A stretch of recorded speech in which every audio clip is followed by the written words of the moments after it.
అదృష్ట రత్నాలయం జ్యువెల్స్ అదృష్ట రత్నం అష్టైశ్వర్యాలకు మహానిలయం. నమస్కారం, వెల్కమ్ టు ఐ డ్రీమ్.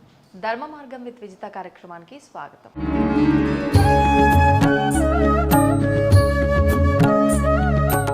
ప్రస్తుతం మనతో పాటు ఉన్నారు భారతీయం సత్యవాణి గారు. అమ్మతో మాట్లాడి మంచి మంచి విషయాల గురించి అడిగి తెలుసుకుందాం. ప్రస్తుతం ఉన్న సమాజంలో ఎన్నెన్నో వింతలు, విడ్డూరాలు, అఘాయిత్యాలు ఎన్నెన్నో చూస్తున్నాం. అసలు ఇవన్నీ ఎందుకు జరుగుతున్నాయి? సమాజంలో ఒకరిపైన ఒకరు పడుతున్నారు అని అంటే ఒక అర్థం ఉంది. కుటుంబంలో వ్యక్తులు కూడా ఒకరిపై ఒకరు నిందలు వేసుకోవడం కానుంచి బజారు వరకు, అంటే బజారు కీడ్చుకోవడం వరకు కూడా ఈ వ్యవస్థ అనేది వెళ్ళిపోతుంది. మరి ఎందుకు ఇలాంటివన్నీ జరుగుతున్నాయో అమ్మతో మాట్లాడి తెలుసుకునే ప్రయత్నం చేద్దాం. అమ్మ నమస్కారం. నమస్కారం అమ్మా విజిత.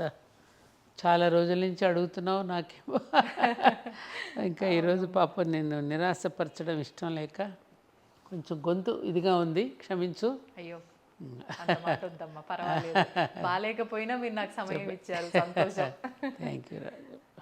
అమ్మ, కుటుంబ వ్యవస్థే కానివ్వండి, వివాహ వ్యవస్థే కానివ్వండి, ఏది కూడా ఒకప్పటిలాగా ఇప్పుడు లేదేమో అనిపిస్తుంది. అంటే ఒకప్పుడు మేమైతే ఏం చూడలేదు, చూడకపోయినప్పటికీ ఇంట్లో పెద్దవాళ్ళు ఎవరైనా ఉంటే మా రోజుల్లో అలా ఉండేది, మా రోజుల్లో ఇలా ఉండేది అని చెప్పే మాటల్ని బట్టే మాకు అనిపిస్తుంది, అరే అలా ఉండేదా, ఎందుకు ఇంత మారిపోయింది, అంటే నామరూపాలు లేకుండా పోయాయే అలాంటి విషయాలు అనే విధంగా అనిపిస్తోందమ్మ ఈ ఆలోచన ధోరణి అనేది. ముఖ్యంగా భార్యాభర్తల విషయం తీసుకుందామమ్మా. అసలు భార్యాభర్తలు అని అంటే ఎంత అన్యోన్యమైన దాంపత్యము, అసలు విడదీయలేని ఒక బంధము. అలాంటిది అంటే 100 ఏళ్ల పంట అని చెప్తూ ఉండేవారు. ఇప్పుడు అసలు పచ్చగడ్డేస్తే బగ్గుమనేటట్టు ఉంది ఆ బంధం అనేది. ఎందుకు ఇలా ఉందంటారమ్మా? అంటే అమ్మా, వ్యవస్థలలో కొన్ని అవస్థలు వచ్చాయి. ఈ అవస్థలకు మూల కారణం ఏంటనేది మూలాన్ని వెతికి తీస్తే మనకు అర్థమవుతుంది. అసలు మనకి ఈ దాంపత్య ధర్మం అనేది ఒక సృష్టి యజ్ఞంగా మనకి భగవంతుడు ప్రసాదించినటువంటి ఒక యజ్ఞం. ఇది గాడ్స్ క్రియేషన్. ప్రకృతి పురుషుడు, ఈ ప్రకృతి పురుషుడి మధ్య ఒక ఆకర్షణను పెట్టి బొమ్మల నుండి మరికొన్ని బొమ్మలు తరాలు నిలవడానికి కావలసినటువంటి ఒక ప్రక్రియ, ఒక యజ్ఞం ఇది. ఆయన అన్నట్టుగా వివాహం అనేది ఒక రిక్రియేషన్ కోసం కాదు, ఇది ఫర్ క్రియేషన్ అని.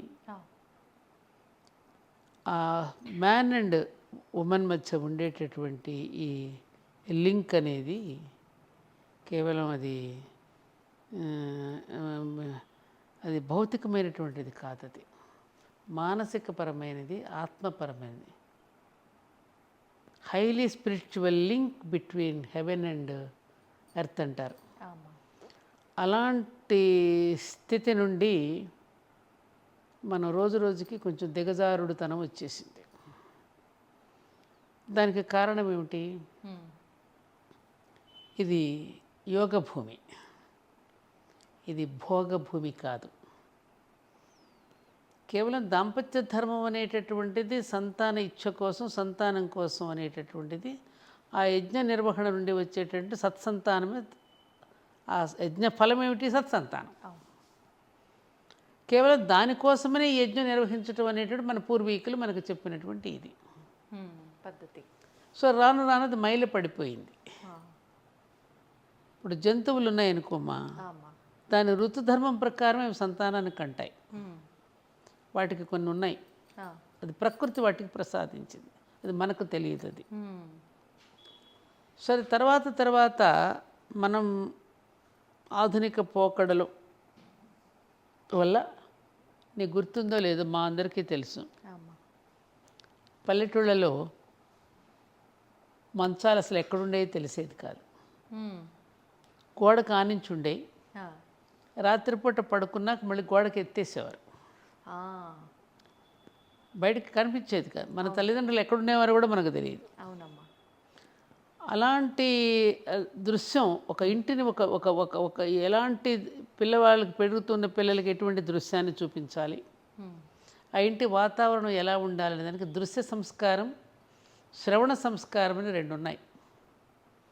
ఎటువంటి దృశ్యాలు చూపిస్తే పిల్లలు ఎదుగుతారు, బాగవుతారు, ఎలాంటి మాటలు వింటే వాళ్ళు సంస్కారవంతులు అవుతారు. ఈ 2 సంస్కారాల ద్వారా పిల్లల్ని పెంచటం అనేటటువంటిది అనాది నుండి మనకి పెద్దలు ఇచ్చినటువంటి ఒక సంస్కృతి.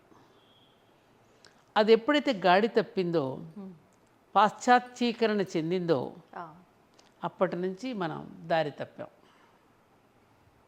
నిజమమ్మా. ఫ్యాషన్ కోసమనో లేకపోతే రకరకాల దీనికోసమనో మన జీవన శైలిలో మార్పులు వచ్చిన తర్వాత, ఆ మార్పు వచ్చిన తర్వాత అనుకోకుండా ఆ మార్పు వెనక మరి మార్పులను వస్తాయి కదమ్మా. అంతే కదమ్మా. ఆలోచించండి. కాబట్టి ఈ ఈ వ్యవస్థలో వచ్చిన ఈ అవస్థలు మనం కొని తెచ్చుకున్నవే కాబట్టి మనం అనుభవించక తప్పదు. పెద్దల మాట ఎప్పుడైతే పెడచెవిని పెట్టామో, ఏదైతే శ్రీకృష్ణుడు కూడా భగవద్గీతలో యజ్జత్ ఆచరిత శ్రేష్ఠ, శ్రేష్ఠులు ప్రముఖులైనటువంటి వాళ్ళు ఏది ఆచరించారో మీరు ఆచరించండి అని నన్ను ఆదేశించాడు. ప్రముఖులు చెప్పిన బాటలు మనం నడవడం లేదుగా, ఆచరించిన వాళ్ళ బాటలు మనం నడవడం లేదుగా, మనకు తోచినట్టుగా మనం నడిచేస్తున్నాం. ఏమ్మా, నేల విడిచి సాము చేస్తున్నాం. మనం కూర్చున్న కొమ్మను మనమే నరికేసుకుని బ్రతుకుతున్నాం కాబట్టి తప్పకుండా ఢామును కింద పడతాం కదా. ఇప్పుడు అలా ఢామును కింద పడి గాయాలు అయిపోయిన తర్వాత లబోదిబోమని ఏడుస్తున్నాం. అలాంటి జీవన విధానమే ఇవాళ వైవాహిక జీవితాలు, దాంపత్య ధర్మం బీటలు వారడానికి కారణం. ఇవన్నీ ఎవరో చేసింది కాదు, మనకి మనంగా చేసుకున్నదే. అంటే ప్రతి దేశంలో కూడా వాళ్ళ దేశం యొక్క సంప్రదాయాన్ని కొనసాగించుకుంటారు.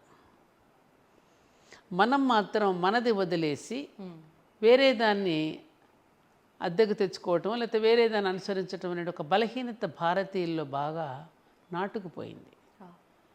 దాన్ని నాటుకుపోవడానికి కూడా కారణం ఏమిటి? ఎంతోమంది పరిపాలించారు ఈ దేశాన్ని, దాడులు చేశారు. ఏమా తెలిసిందే కదా మీకు. ఆ చేసినప్పుడు ఏంటంటే తరతరాల నుంచి మనలో కొన్ని భ్రమలను కలిగించారు వాళ్ళు. ఎటువంటి భ్రమలమ్మా?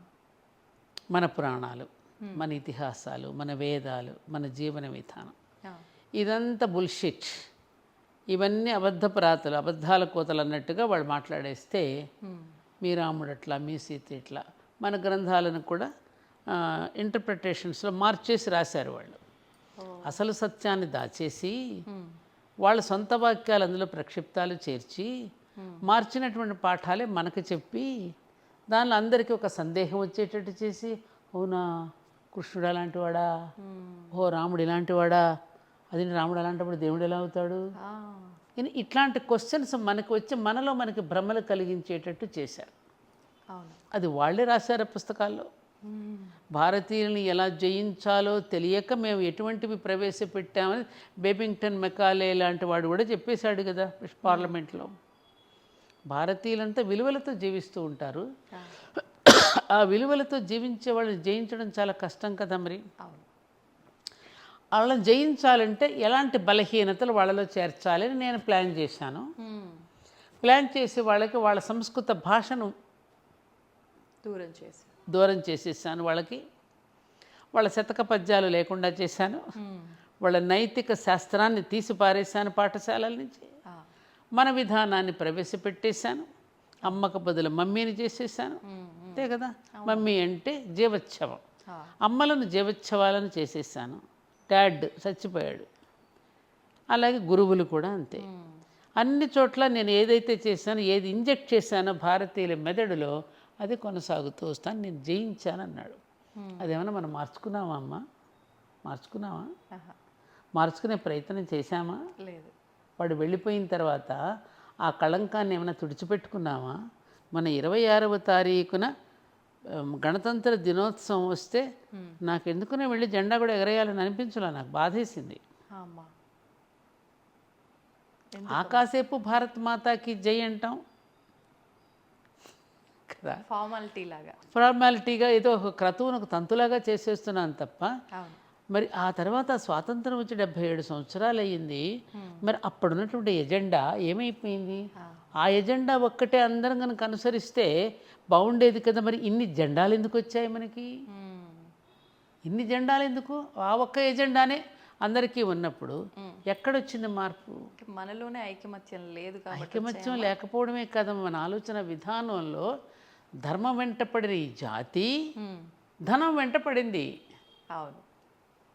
ధర్మానికి శిరస్సు ఉంచిన ఈ జాతి ధనానికి పాదాలొత్తుతోంది ఇప్పుడు. త్యాగానికి పరాకాష్ఠగా నిలబడిన ఆనాటి భారతీయుడు ఈనాడు స్వార్థానికి పతాక ఈ అంచున నిలబడి ఉన్నాడు. అవునా కాదా? ఏమ్మా వాస్తవం అమ్మా. ఇది ఇది ఇది మనం తెలుసుకోకుండా ఇప్పటికీ మనం చూస్తున్నాం. ఎన్ని మాటలు మనం చెప్పుకున్నా, పైకి ఎన్ని సభలు సమావేశాలు పెట్టి, ఆ సభలు సమావేశాలు కూడా లక్షలు ఖర్చు పెట్టి పెడుతున్నాం మనం. ఆ పోడియం ఖర్చే బొచ్చుడు ఉంటుంది, ఆ పుస్తక పూలు డెకరేషన్స్ ఇవన్నీ. అసలు ఏమిటి అక్కడ ఏం అందిస్తున్నాం జాతికి మనం, పిల్లలకి? ఎందుకంటే నేను పిల్లల గురించి నా ప్రయాణం అంతా పిల్లలతోనే. మీకు తెలుసు, నేను స్కూల్స్ కాలేజెస్ పిల్లలు. అసలు పిల్లవాడికి ఏం అందిస్తున్నాం? మొన్న నేను ఏదో ఒక వసంత పంచమి రోజున పిల్లల దగ్గరికి వెళ్ళి మాట్లాడితే ఒక్కొక్క విషయాన్ని వాళ్ళకి చెప్తుంటే ఎంత ఆసక్తిగా వింటూ, వాళ్ళు 3-4 సంవత్సరాల పిల్లలు కూడా 1, 2, 3వ తరగతి పిల్లలు కూడా ఎంత ఆస్వాదిస్తూ వాళ్ళకి మెతిపి. ఇప్పుడు పిల్లవాడికి నువ్వు చారన్నం పెట్టేటప్పుడు ముందు అన్నాన్ని భక్తిగా మెతికి కాస్త నెయ్యి వేసి చారు వేసి గుజ్జు చేసి గోరుముద్దలు తినిపిస్తావు కదమ్మా. ఎందుకని? వాడికి అలా అయితేనే వాడు తినగలుగుతాడు, జీర్ణం అవుతుంది. అలాగే మేధావులైనటువంటి వాళ్ళు జాతికి ఎప్పటికప్పుడు మెతిపి పెట్టాల్సిన కర్తవ్యం మేధావులకు ఉందా లేదా? మరి వాళ్ళ పిల్లలకి నువ్వు ఎటువంటి దృశ్యాలు చూపిస్తున్నావు, ఎటువంటి పాఠాలు నేర్పిస్తున్నావు, అసలు ఫండమెంటల్స్ నేర్పిస్తున్నావా నువ్వు? ఒక నేచర్ గురించి కానీ ఎంత ఎఫర్ యాపిల్ పీఫర్ బ్రెడ్డా అంటే తిండి కోసం చదువా? మన చదువు కాదు కదా.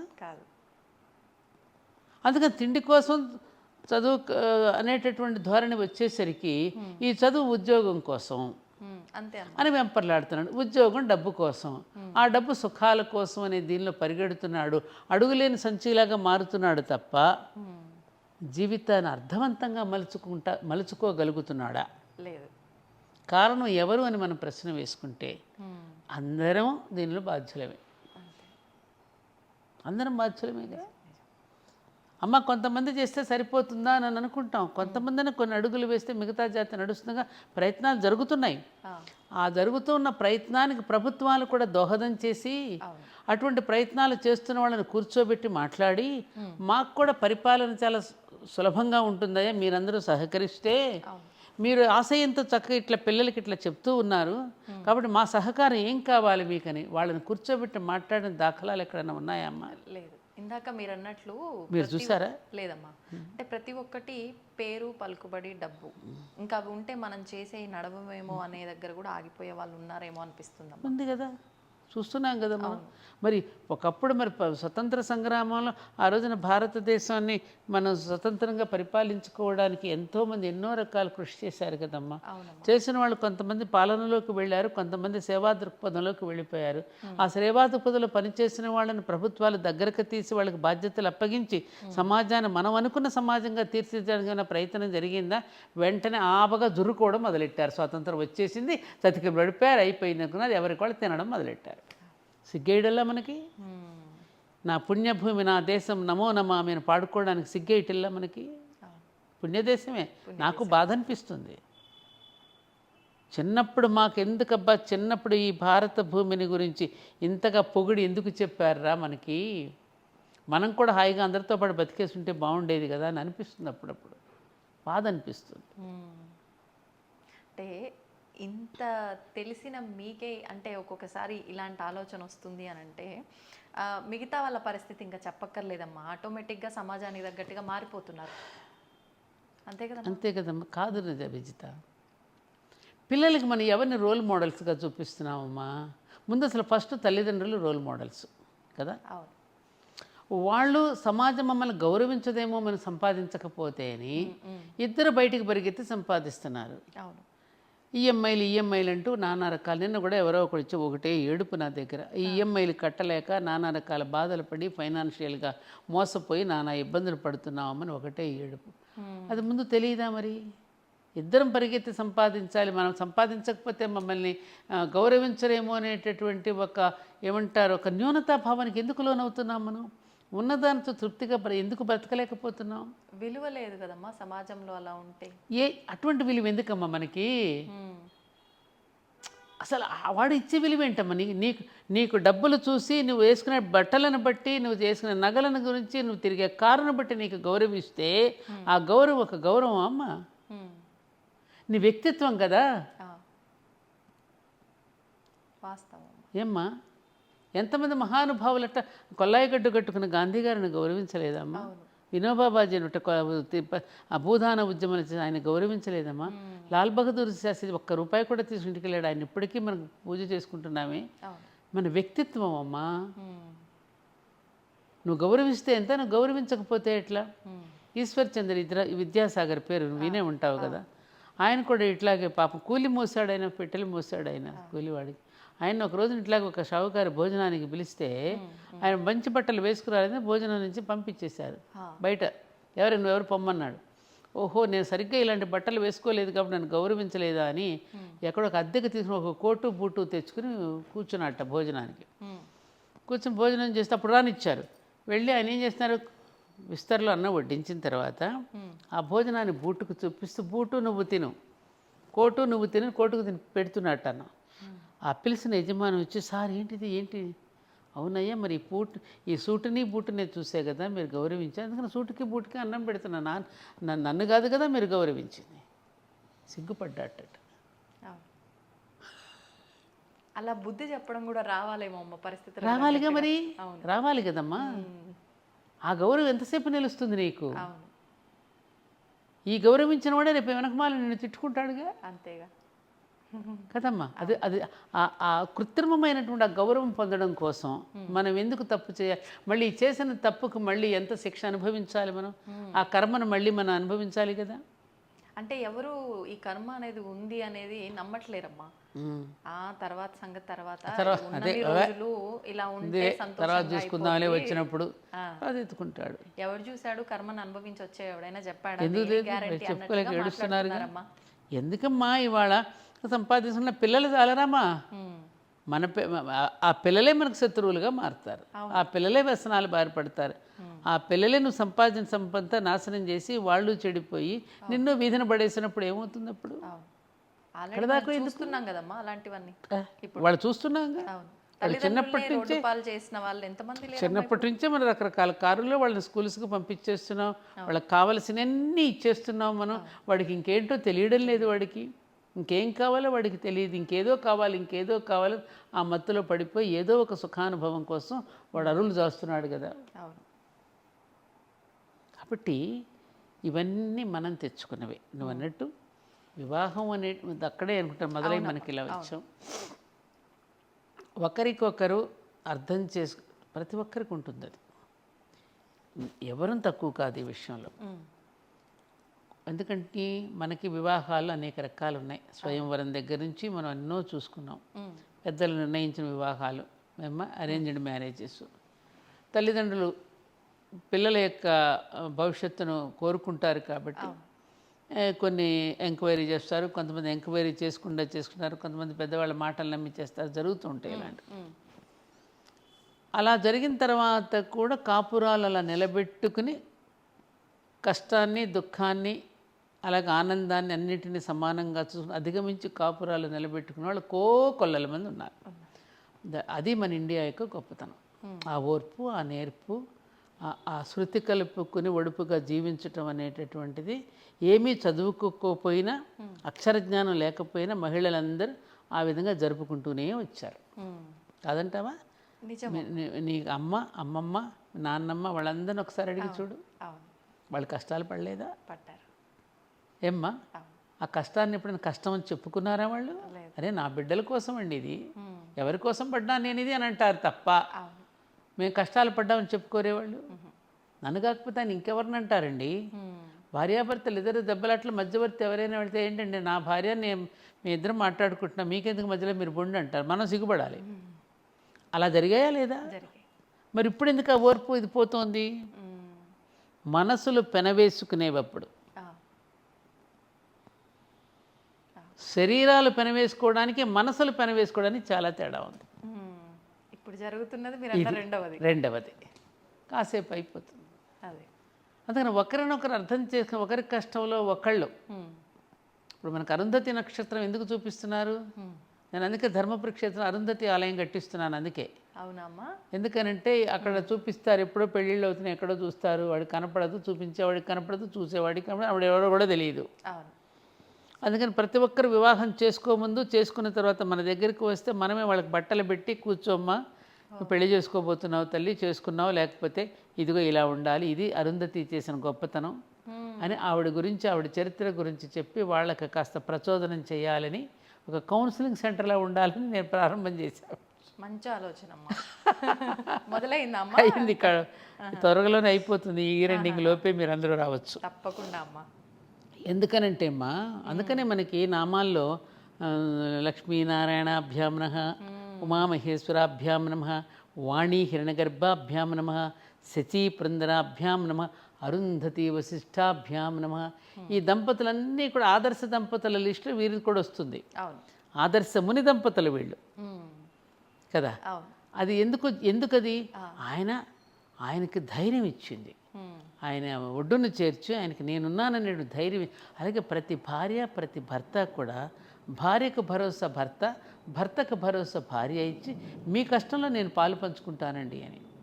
ఎంతమంది వ్యాపారంలో ఇబ్బందులు పడుతుంటే భార్యలు వాళ్ళ నగలిచ్చి, వాళ్ళ మాంగళ్యంతో సహా ఇచ్చి ఎంతమంది నిలబెట్టలేదమ్మా? ఏం తల్లి, అలా బ్రతకలేదా మనందరం? అలా వాళ్ళకి అది తెలియకపోవడం వల్ల. ఇంకోటి ఏంటంటే విజిత, ఇప్పుడున్నటువంటి స్టడీస్లో ఈ సాఫ్ట్వేర్ వచ్చిన తర్వాత ఎంతవరకు ఆ ఆధునిక టెక్నాలజీ వైపే దృష్టి పెడుతున్నారు తప్ప ఆ టెక్నాలజీ కంటే గొప్ప శాస్త్రీయత మన జీవన విధానంలో మనకు ఉన్నదనేది ఇప్పుడు పిల్లలకి చెప్పకపోవడం వల్ల, ఆ వివాహం చేసుకోవడానికి తగిన అర్హతను వాళ్ళు పొందలేకపోవడం వల్ల జరుగుతుంది.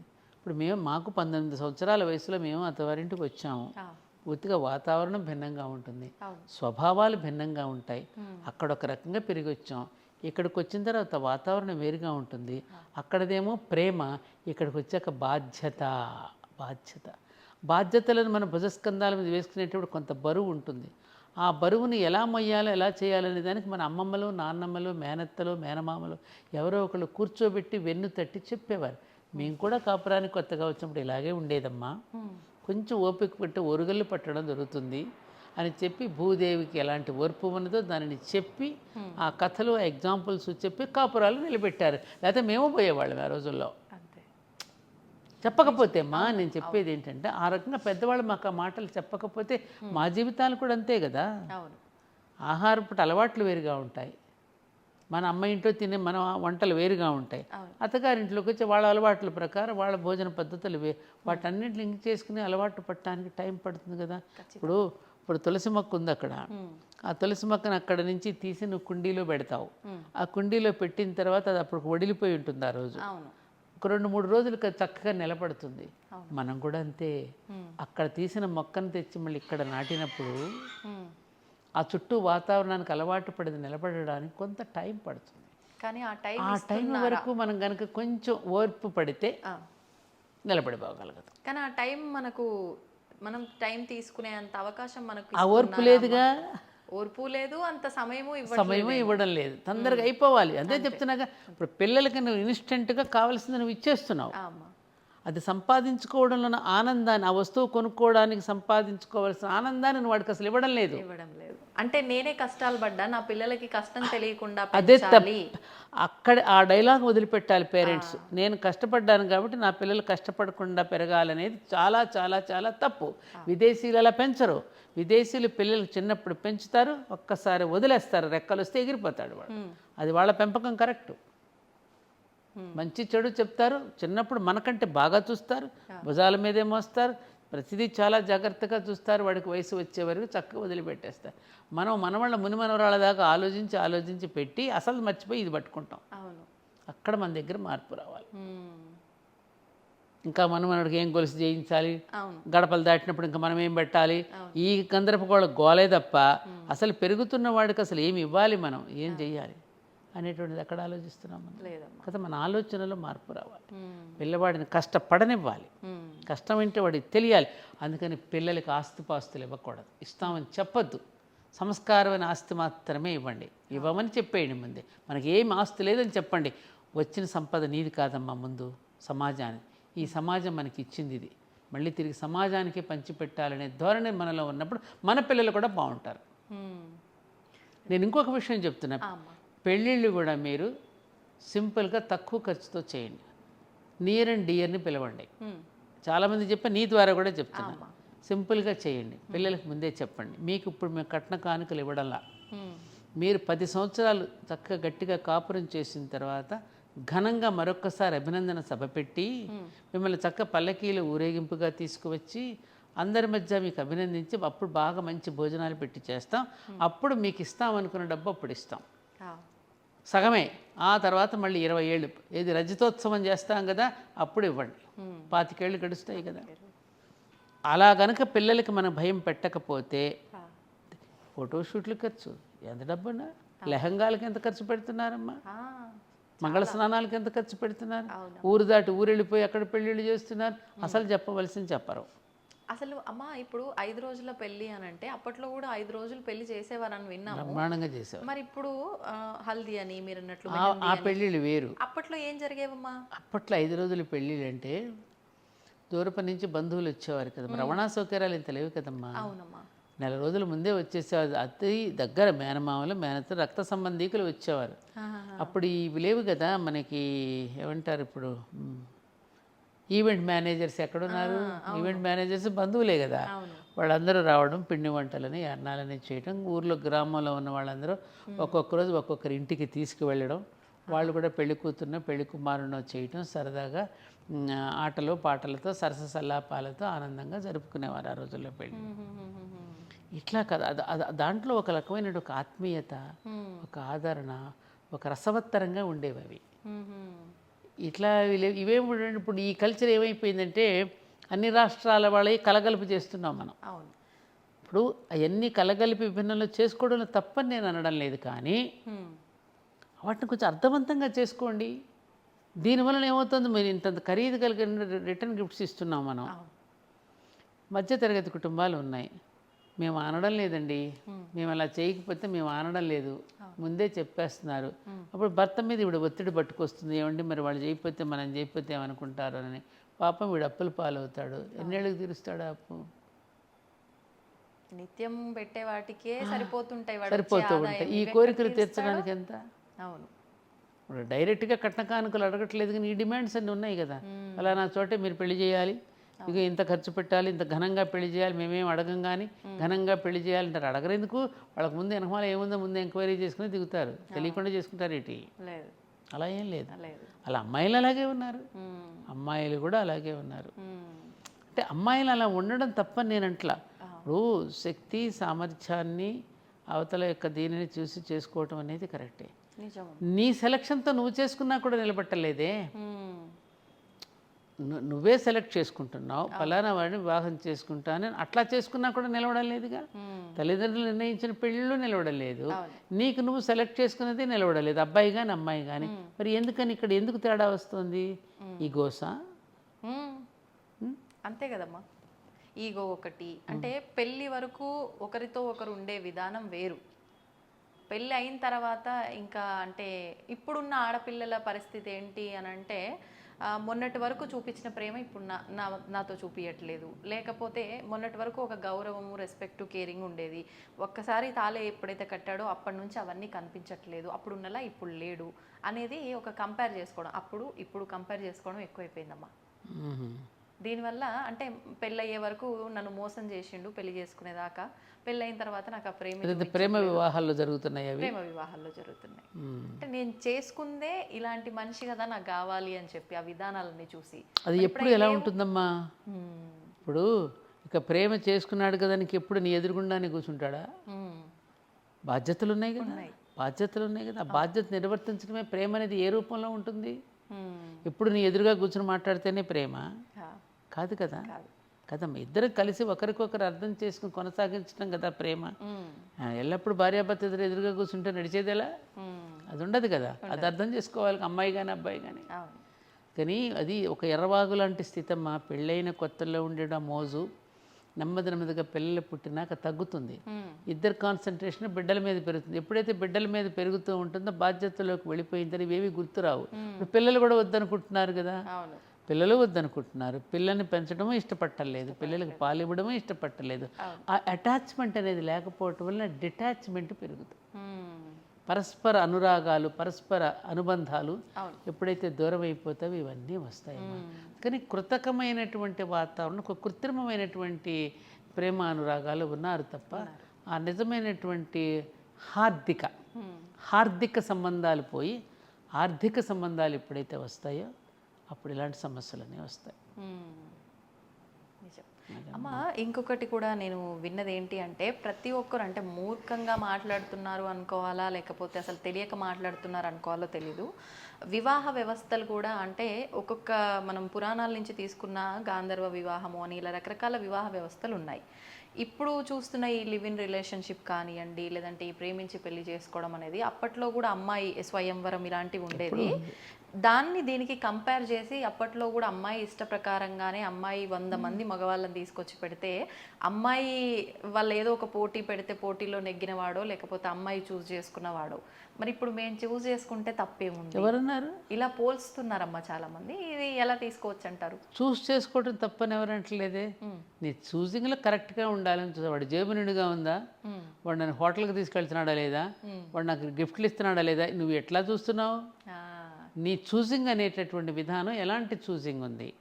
ఇప్పుడు ఎవరినైనా పెళ్లి చేసుకుంటే అమ్మ నీకు ఎలాంటి వాడు కావాలంటే నాకు గ్రీన్ కార్డు కావాలి, లేకపోతే అమెరికాలో ఉన్నవాడు కావాలి, లేకపోతే ఇంజనీర్ కావాలి, డాక్టర్ కావాలని అంటారే తప్ప నన్ను అర్థం చేసుకున్నవాడు ఏమ్మా నాకు ఎప్పుడు రక్షణగా నిలబడేవాడు, నన్ను ప్రేమించేవాడు కావాలని ఎవరంటున్నారు?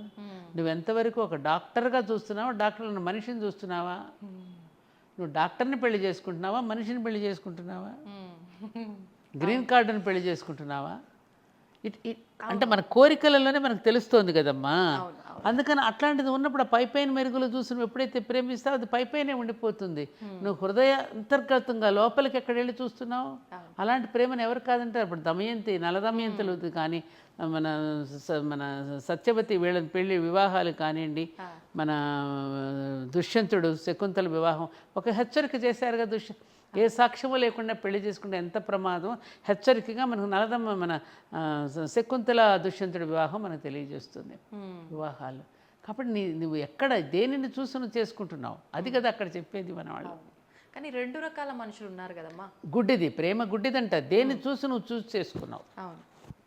2 రకాలంటే అంటే నువ్వు చెప్పేది నాకు అర్థం. అంటే మీరు అన్నట్టు ఇప్పుడు ప్రేమ గుడ్డిది. కొంతమంది నన్ను ప్రేమగా చూసుకొని బాధ్యతగా ఉండే వ్యక్తి అయితే చాలు, నాకు ఆస్తులతో సంబంధం లేదు అనుకున్న వాళ్ళు వచ్చి అదే ఆలోచన మారకుండా ఉంటే బాగుంటున్నారు.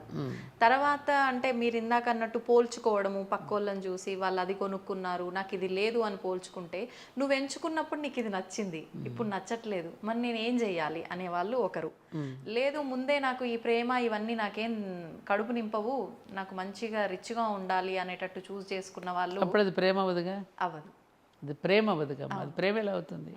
ఆ ప్రేమ అనేటటువంటి దానికి చాలా అద్భుతమైనటువంటి అర్థం ఉంది కదమ్మా. ఇది ప్రేమ ఎలా అవుతుంది?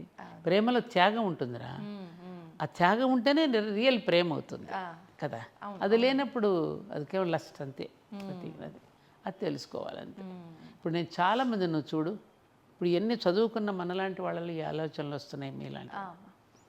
ఫుట్పాత్ మీద నేను అన్ని పరిశీలిస్తాను. సామాన్య మానవుల్లోకి వెళ్ళి చూస్తే వారిలో చూస్తే ఏ గొప్ప సౌందర్యము నీకు కనిపించదు. మామూలుగా మనం అనుకుంటున్న సౌందర్యం. గుడ్డివాడు అవుతాడు, అమ్మాయి కుంటమ్మాయి ఉండొచ్చు అమ్మ, వాళ్ళ భుజాల మీద ఒకరినొకరు ఎత్తుకుని వెళ్ళి ఒకరికొకరు తినిపించుకుంటూ చూస్తాం. వాళ్ళు ఏ సౌందర్యం చూశారమ్మా? ఆ ప్రేమ ఎక్కడది? ఇప్పటికీ చూస్తాను, కొన్ని కుటుంబాల్లో చూస్తాను, అమ్మాయిని చూస్తాను. ఇప్పటికీ అన్ని సంవత్సరాలు 83-80 సంవత్సరాలు ఇచ్చిన ఆ భర్తకు ఆవిడ చేసే సేవలు కానీ, భార్యకు బాగుండకపోతే మననే మా ఇంటి పక్కన సరిపోతే ఆ భార్య కోసం ఆయన వెలిపించడం, ఇప్పటికీ 75 సంవత్సరాలకు వయసు, మరి భర్త కోసం ఆవిడ వెలిపించడం. ఏ సౌందర్యం చూసమ్మా ఇది? వాళ్ళు ఆటుపోట్లు ఎదుర్కోలేదా?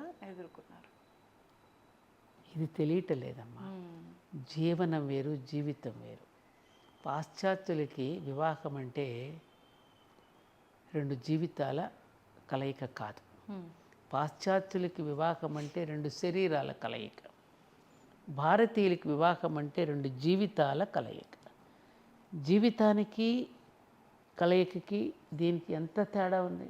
అవును, ఎంత తేడా ఉందమ్మా? చాలా తేడా. అస్థిమశకాంతరం. అవును. అది తెలియక మన వాళ్ళు ఇప్పుడు ఇబ్బందులు పాలయ్యి వాళ్ళ ఇబ్బందులు కొని తెచ్చుకుంటున్నారు. అవును. నిన్ను చదువుకోమని కాలేజీకి పంపించింది దేనికి? నువ్వు విద్యావంతురాలివైతే ఆ కుటుంబం మొత్తం విజ్ఞానవంతంగా అవుతుంది, సంస్కారయుతంగా ఉంటారు. నీకు చదువు తెప్పిస్తున్నావు. నువ్వు చదువు అనేది నేను ఉద్యోగం కోసం కాదు కదా. ఉద్యోగం కోసం కాదు కదా మనం చదువుకునేది, విలువల కోసం. పిల్లల కోసం. ఏ విద్య విలువలనిస్తోంది మనకి ఇప్పుడు? కాదు కదా.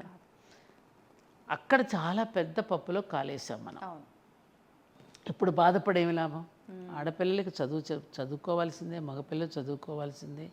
మేము చదువుకున్నది ఎంత? మా అమ్మగారు చదువుకుంది 4వ తరగతి. ఆహా. కరెక్ట్గా సంతకం పెట్టడం కూడా బాగా వచ్చేది కాదు నిజంగా చెప్పాలంటే. ఆహాహా. కానీ వాళ్ళ నోరు విప్పితే, మా నాన్నగారు కానీ మా అమ్మ కానీ నోరు విప్పితే ఎంత అద్భుతమైన విషయాలు వారి నోటి వెంట వెలువడయ్యో. మా నాన్నగారు మంచి మహాభారతం, రామాయణం వాడి విలువలు చెప్తూ ఉండారు. అలాగే నేను కూడా పెద్దగా ఏం చదువుకోలేదు. 11వ తరగతి చదువుకున్న తెలుగు మీడియంలో. మరి మేము ఏ సారాన్ని గ్రహించాం? పెద్దవాళ్ళ దగ్గర నుంచి మీరు ఏది అవసరమో అది తీసుకున్నారు. వారు అరుగుజాడలు ఏవైతే అనూచానంగా పెద్దల నుంచి అనూచానంగా వచ్చినటువంటి వాటిని అనుసరిస్తూ ఎక్కడైనా తప్పు జరిగితే కూడా దాన్ని ప్రతిఘటించాం మేము. ప్రతిఘటించకుండా అన్నింటికీ తల వంచేసి ఏమి గంగిరెద్దుల బుర్ర లోపలేదు. దాన్ని సరి చేసుకున్నాం. సరి చేసుకోవడానికి, సరిదిద్దుకోవడానికి చాలా తేడా ఉంది. గుర్తుపెట్టుకోండి. ఆడపిల్లల్ని ఎవరిని అమ్మ సర్దుకు పొండమని ఏ శాస్త్రము చెప్పలేదు. సరిదిద్దుకోండి అని చెప్పింది. సీతాదేవి సరిదిద్దుకుంది, అనసూయ సరిదిద్దుకుంది, ద్రౌపది సరిదిద్దింది. ఎవరికి వాళ్ళ భర్తలు సరిదిద్దుకున్నారు తప్ప సర్దుకుపోలేదు. ఇది గుర్తుపెట్టుకోండి మీరు. ఆ సరిదిద్దుకోవడంలో మీకు ఒక ఒడుపు తెలియాలి, ఒక నైపుణ్యం తెలియాలి మీకు. ఆ నైపుణ్యం అనేది దేని ద్వారా వస్తుందంటే మాట ద్వారా వస్తుంది. వాక్కు అనేది ఒక కామధేనువు. నువ్వు మాట్లాడే విధానాన్ని బట్టి నీ కుటుంబం మొత్తం నీ వెంట నడుస్తుంది. ఇది నేను అనుభవపూర్వకంగా చెప్తున్న మాట. ఇది మాట ఆ శృతి కలుపుకుని కుటుంబంలో జీవించటం ఎలాగో, ఆ ఒడుపుగా తప్పించుకుంటూ ఒడుపుగా నైసుగా తప్పించుకుని చెప్పడం ఎలాగో అది తెలిసి ఉంటే ఏ ఆడపిల్ల సంసారమైన బ్రహ్మాండంగా ఉంటుందమ్మా. ఇది తెలియ కొట్టుకుంటున్నారు పిల్లలు. Very simple. నా దగ్గరికి 2-3 జంటలు వచ్చారు ఆ మధ్యన. ఎప్పుడు వస్తే నేను చెప్పిన తర్వాత ఎప్పుడో చాలా కాలం తర్వాత అమ్మాయి ఎక్కడో తారసపడింది. నేను గుర్తుపట్టలా. నమస్కారం చేస్తుంది. అమ్మ నేను మీరు మర్చిపోతే నేను ఎలా మర్చిపోతానమ్మా? ఆనాడు మీ ఇంటికి వచ్చాను నేను, కాపురం ఇట్లా బాగా వచ్చేసింది. అప్పుడు చిన్న సూక్ష్మమైన 2 విషయాలే మీరు చెప్పారు నాకు. అది నా లైఫ్ని మార్చేసింది అని చెప్పింది. సింపుల్. ఇదే కమ్యూనికేషన్, జస్ట్ కమ్యూనికేషన్ అమ్మా. ఆ కమ్యూనికేషన్ స్కిల్ అనేది వీళ్ళు ఇప్పుడు అభినయంతో నేర్పిస్తున్నారు తప్ప అక్కర్లే. ఆ కమ్యూనికేషన్ స్కిల్ అని ఎదుటివాడితో మనం ఎలా మాట్లాడి అతడిని ఎలా మనం వశం చేసుకోగలుగుతున్నాం ప్రేమతో. అది భాగవతంలో శ్రీకృష్ణుడు ఎంత బాగా చూపించాడమ్మా. అవి ఎందుకు చదవరు వీళ్ళు?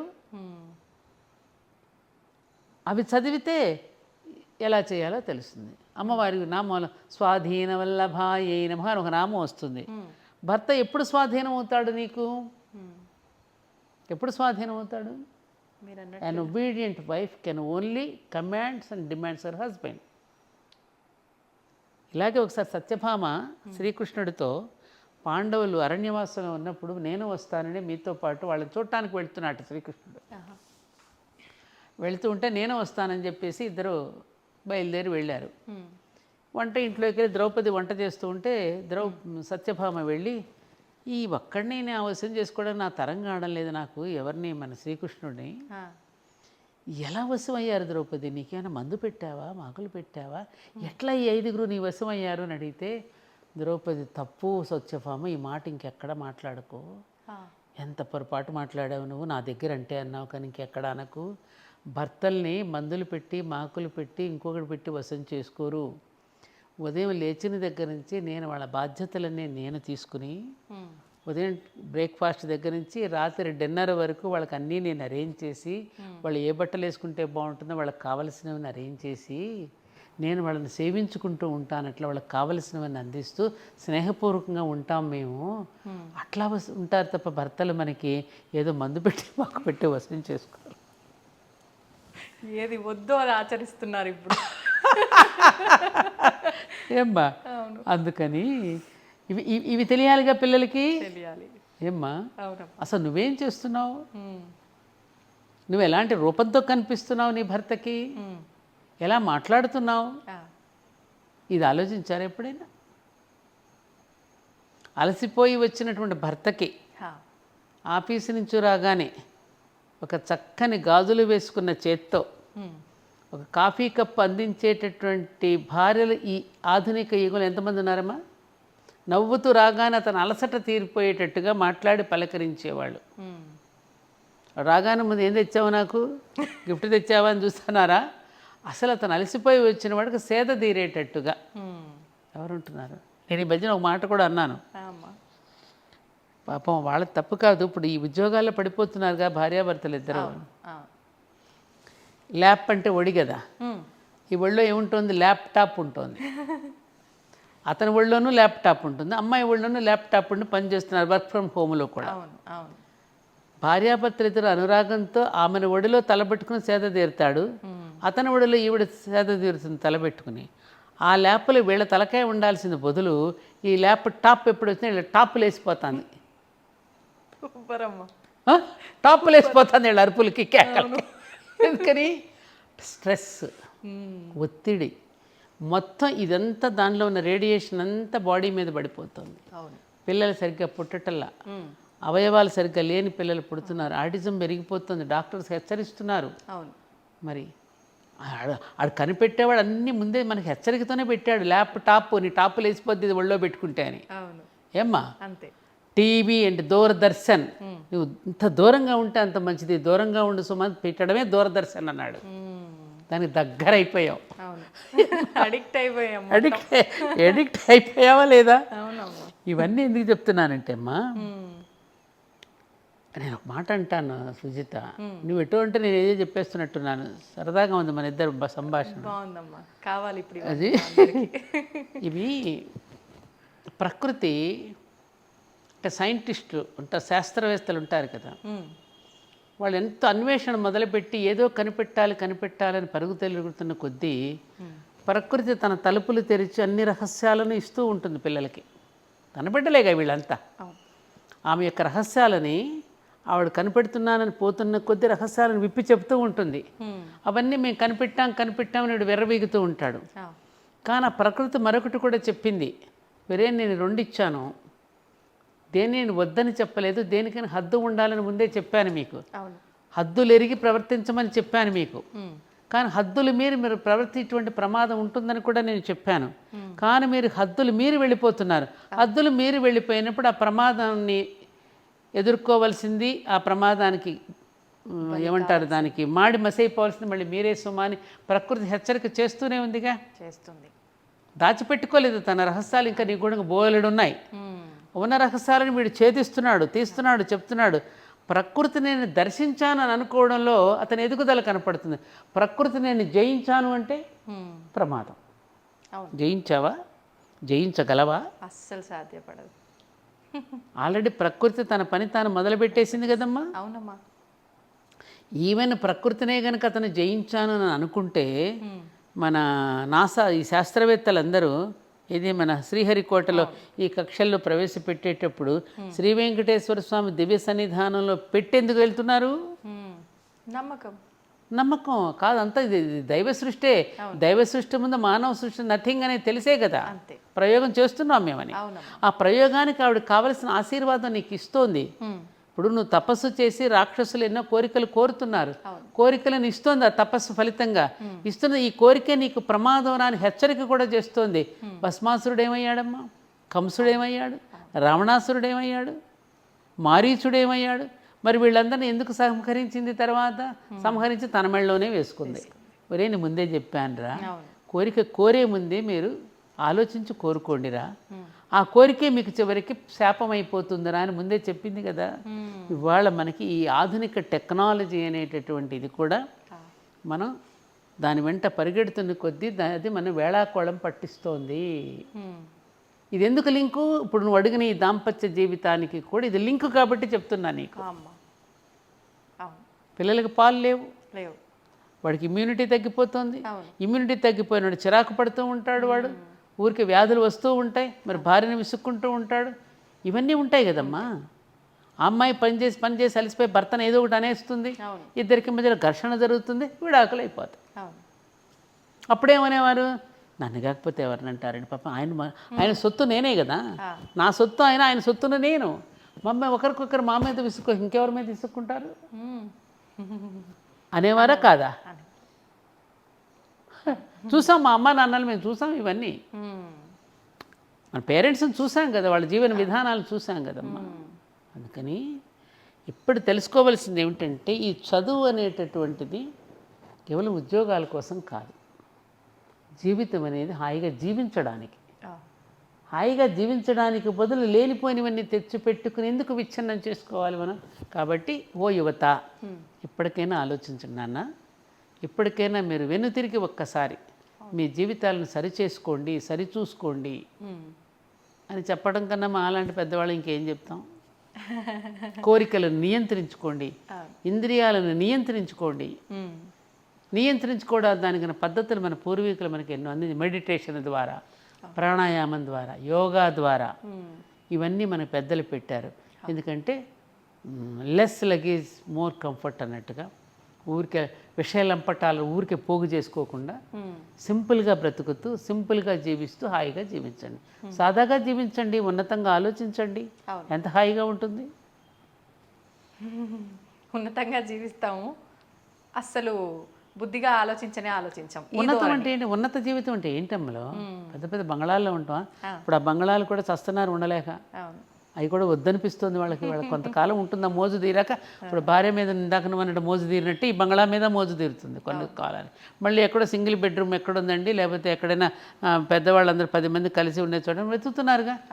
ఇప్పుడు సింగిల్ బెడ్రూమ్లో ఉన్న వాళ్ళందరూ పెద్దవి కావాలన్నారు, ఆ పెద్ద దగ్గర నుంచి ఆకాశ హర్మ్యాలన్నారు, ఆ కిందకి దిగడం ఎట్లాగా అని ఇప్పుడు ఆలోచిస్తున్నారు.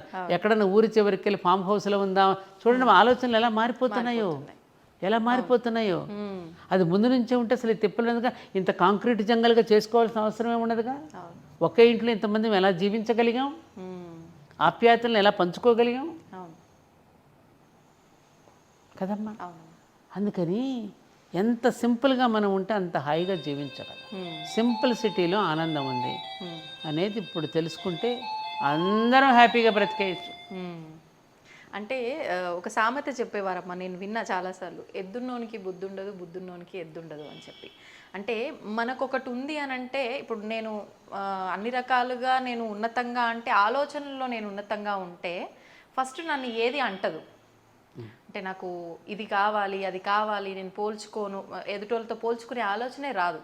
కానీ ఇప్పుడు ఆలోచనలే ఉన్నతంగా లేవు కాబట్టి, నేను మంచి ఐశ్వర్యంతో కూడి ఉంటే, నాకు మంచి ఒక బంగ్లా, కారు ఇవన్నీ ఉంటే ఫస్ట్ ఆరోగ్యం అన్నా బాగుండదు, కంటికి నిద్ర ఉండదు, ఈ ఇబ్బంది లేదు. ఇవన్నీ లేకుండా నేను పూరి గుడిసెలో ఉంటే నాకు అదే బంగ్లా లేదు, కారు లేదు, ఆరోగ్యం అన్నీ బాగుంటే ఇది లేదు, అది ఉంటే ఇది లేదు అని చెప్పి ఈ ఆలోచన ఎక్కువైపోయింది కదా. ఎక్కువైపోయింది. ఎందుకనంటే అమ్మా, మనకి ఉత్తమ సాహిత్యం ఉంది, అనేక గ్రంథాలు ఉన్నాయి, ఉత్తమ సాహిత్యం ఉంది. భగవద్గీత దగ్గర నుంచి ఉపనిషత్తులు, మిత్రలాభం, పంచతంత్ర కథలు, మనకి పశుపక్షాదుల మీద పెట్టి కథలు చెప్పేవారు. ఎలా ఉంటే ఇట్లాంటి పర్యవసానం వస్తుందో అవి వినే ఓపిక వినిపించడం లేదు. వాళ్ళ ఇంట్లో కూర్చున్న కథలు చెప్పేవారు. ఇంట్లో కూర్చున్న పెద్దవాళ్ళ కథలు చెప్పే గురుత్వం వహించే పెద్దలు వాళ్ళ ఇంట్లో లేరు కదా, ఎవరు లేరు కదా. ఎదుగుతూ ఉన్న పిల్లలకి ఎదుగుతూ ఉన్న క్రమంలో వాళ్ళకి చెప్పడానికి.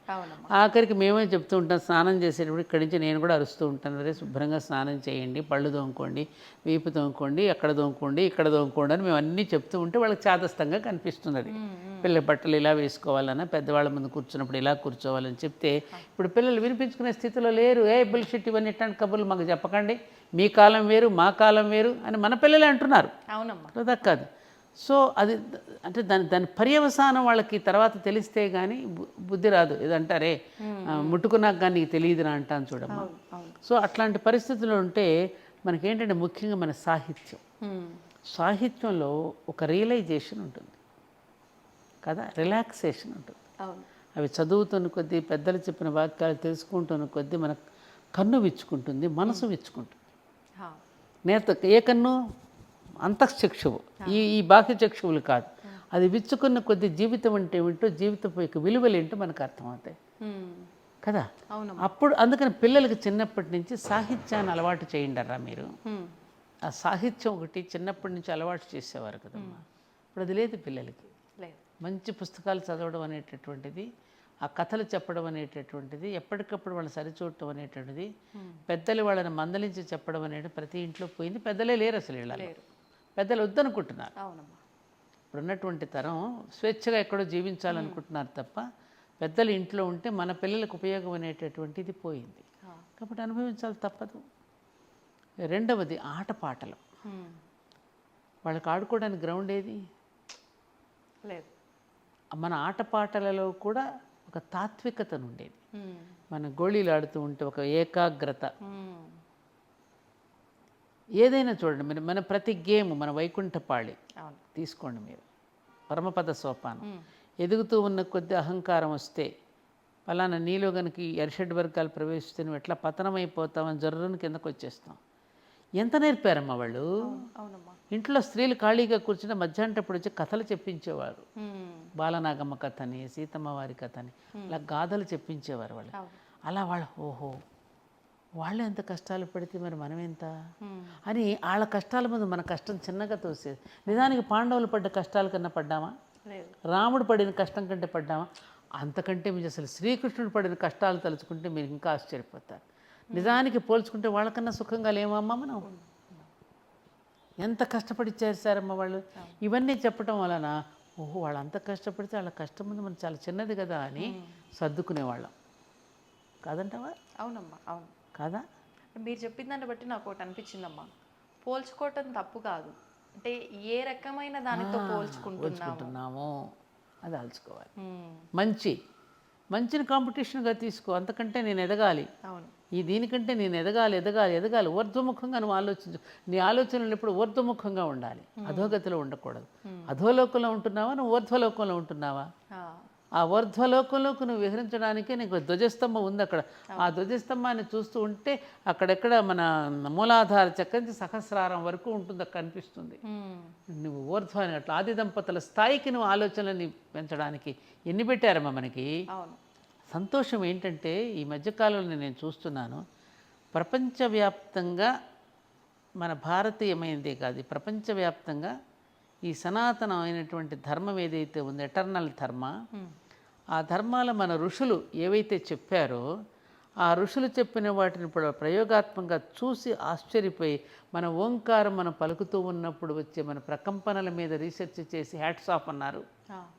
మన గుడి చుట్టూ మనం చేసే ప్రదక్షిణలు చేస్తున్నప్పుడు మన బ్రెయిన్లో ఎటువంటి ప్రకంపనలు వస్తున్నాయో, ఏ విధంగా మనం కనెక్ట్ అవుతున్నామో, మనం తీర్థం తీసుకునే దగ్గర నుంచి, గుడిలో ప్రసాదం తీసుకునే దగ్గర నుంచి అన్నింటి వెనుక ఉన్న శాస్త్రీయత ఆ కోణాల్లో చెప్తూ ఉంటే, విదేశీయులు చెప్తుంటే అవునా తెల్లబోతున్నామే మనం.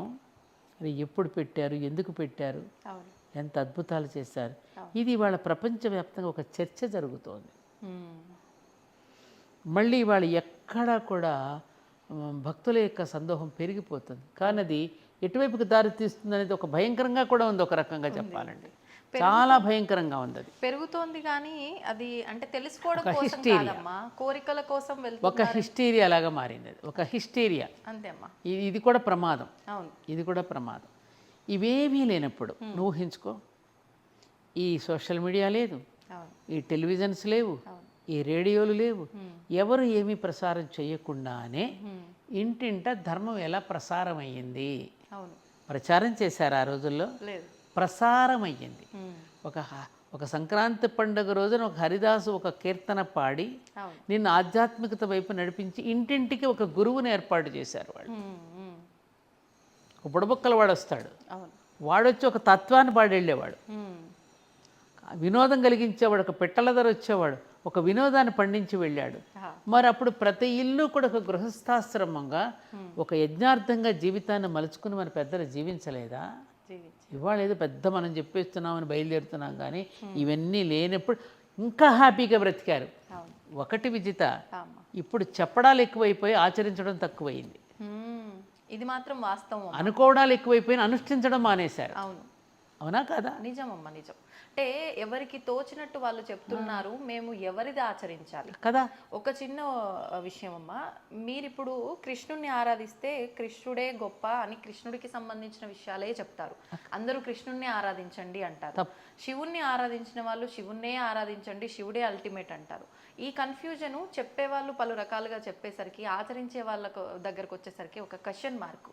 ఎవరిది ఆచరించాలి, ఏది ధర్మం, ఎవరు చెప్తున్నది కరెక్టు, ఈ ప్రశ్న చెప్పడం కరెక్ట్గా చెప్పలేకపోవడమే.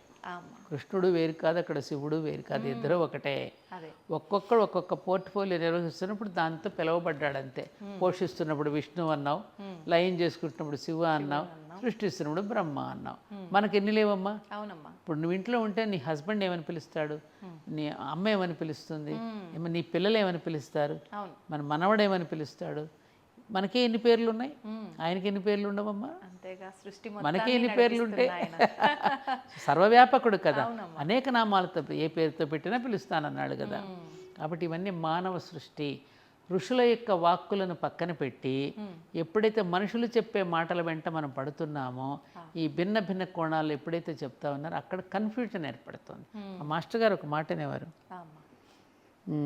మేధావులేమో కన్ఫ్యూజన్లో పడిపోయారు, ఇడియట్స్ ఏమో దూసుకుపోతున్నారు. మేధావులు కన్ఫ్యూజన్లో పడిపోతే ఇడియట్స్ ఏమో దూసుకుపోతున్నారు. కరెక్టే కదా ఇది. ఈ కన్ఫ్యూజన్ ఎందుకు మనకి? ఏకం సత్ విప్ర బహుదా వదంతి.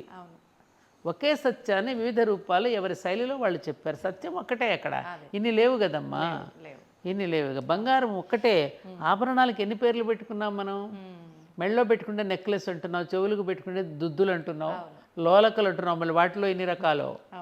ఏమ్మా తాటంకాలు అంటున్నావు, ఏమో చేతులకు వేసుకుంటే గాజులు అంటున్నావు, కాళ్ళకు పెట్టుకుంటే కడియాలు అంటున్నావు, ఎన్ని పేర్లు. మెటీరియల్ ఒక్కటే, మెటీరియల్ విధానాన్ని బట్టి పేరు పేరు అంతే. ఇది కూడా అంతే. ఇది ఇక్కడ కన్ఫ్యూజన్ ఏంటంటే మన పూర్వీకులు దాన్ని ఒకే ఒక్క సామెతలోనే మొత్తం ద టోటల్ ఎస్సెన్స్ ఆఫ్ వేదాస్ని ఒక పద్యంలోనే ఒక్క సామెతలో చెప్పేశారు వాళ్ళు.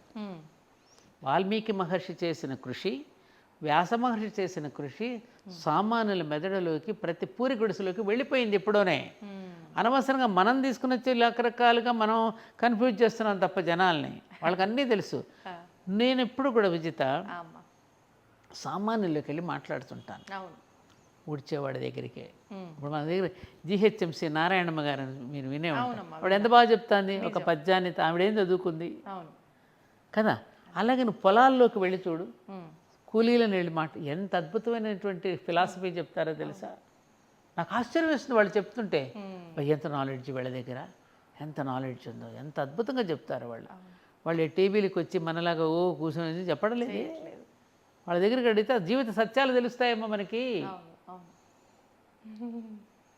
అన్నీ తెలిసి వాళ్ళు ఏమి తెలియని వాళ్ళ ఉంటారు. తెలియక తెలిసినట్టు మిడిసిపడుతూ మనకు ఏదో తెలుసని మనం చెప్పేస్తున్నాం, ఏం తెలియదు. సోక్రటీస్ ఒక మాట అంటాడు, నాకు అన్నీ తెలుసు, నాకు బాగా తెలుసు అంటాడు. ఏం తెలుసు అండి అంటే, నాకేమీ తెలియదని నాకు బాగా తెలుసు. ఈ వాస్తవాన్ని అందరూ గ్రహించాలి. అలాగే ఇదమ్మా, ఏదో కొట్టుమిట్టాడుతున్నారు తప్ప. సంతోషం అమ్మా, చాలా సంతోషం విజిత, చాలా సంతోషంగా ఉంది. మంచిదమ్మా.